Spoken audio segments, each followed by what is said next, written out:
మా ఇంటికి చిన్న పిల్లి వచ్చింది, దాన్ని ఎంజాయ్ చేస్తున్నాడు రోను.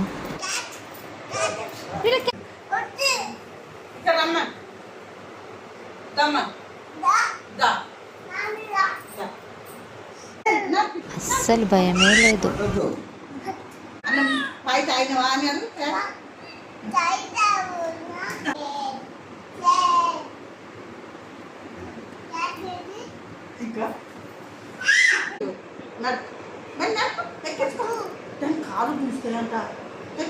పాలు తాగేవని అడుగు.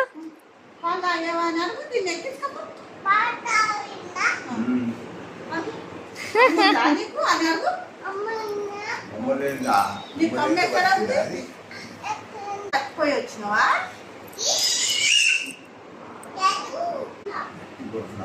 వచ్చాను అది